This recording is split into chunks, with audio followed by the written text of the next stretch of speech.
मित्रांनो, orally चिके academy या YouTube चॅनलवर तुम्हा सर्वांचे स्वागत आहे. स्वप्न खाकीचं बघताय तर तयारी ही तगडीच हवी. पोलीस भरतीमध्ये मेरिटमध्ये येण्यासाठी जीके म्हणजे सामान्य ज्ञान हा विषय गेम चेंजर ठरतो. आजच्या या व्हिडिओमध्ये आपण पाहणार आहोत असे प्रश्न जे वारंवार परीक्षेला विचारले जातात. चला तर मग वेळ न घालवता सुरू करूयात. बघा आजचा पहिला प्रश्न. भारतीय दंडसंहिता 1860 या कायद्यात बदल करून 2023 मध्ये रिकामी जागा हा कायदा संसदेत पारित करण्यात आला. मित्रांनो, या प्रश्नाची उत्तरे तुम्ही कमेंटमध्ये कमेंट करा. जे प्रश्नाचं उत्तर तुम्हाला बरोबर वाटत असेल ते उत्तर तुम्ही कमेंट करून नक्की सांगा. बघा पर्याय आहेत भारतीय नागरिक सुरक्षा संहिता, भारतीय न्याय संहिता, भारतीय साक्ष अधिनियम, भारतीय दंड न्याय संहिता.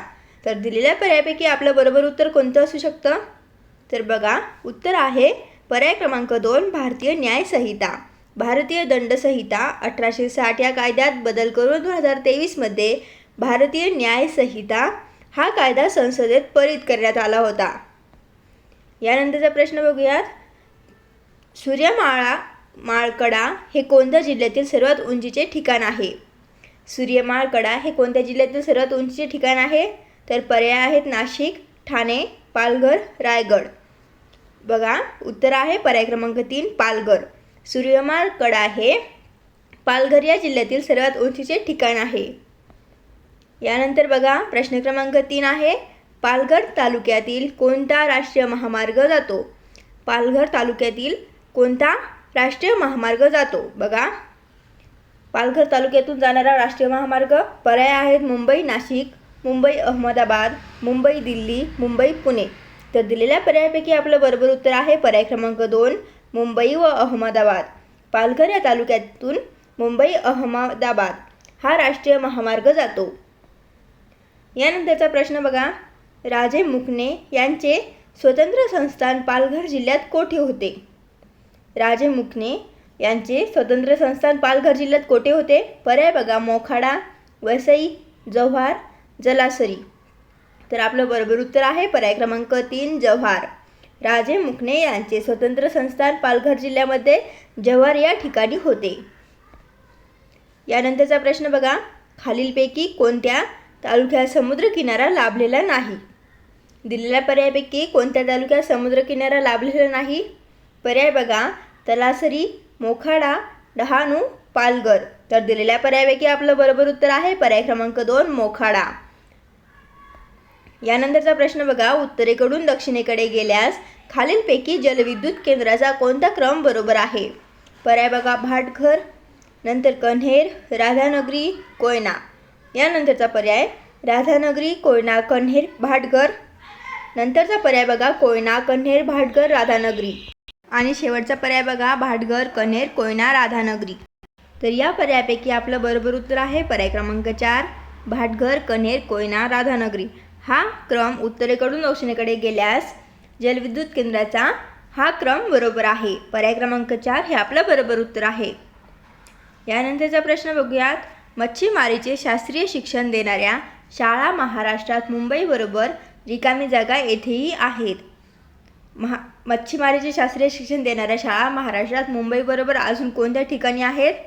पर्याय बघा सातपाटी व रत्नागिरी, कुडाळ व श्रीवर्धन, अलिबाग व उरण, न्हावा, सेवा व पळसपे.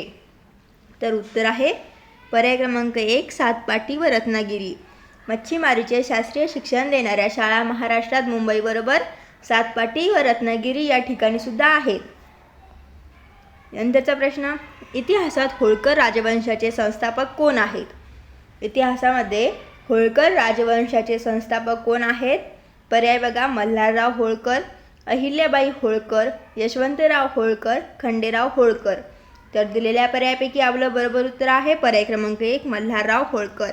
इतिहासामध्ये होळकर राजवंशाचे संस्थापक आहेत मल्हारराव होळकर. यानंतरचा प्रश्न बघा. खालीलपैकी कोण लोकहितवादी म्हणून प्रसिद्ध आहेत?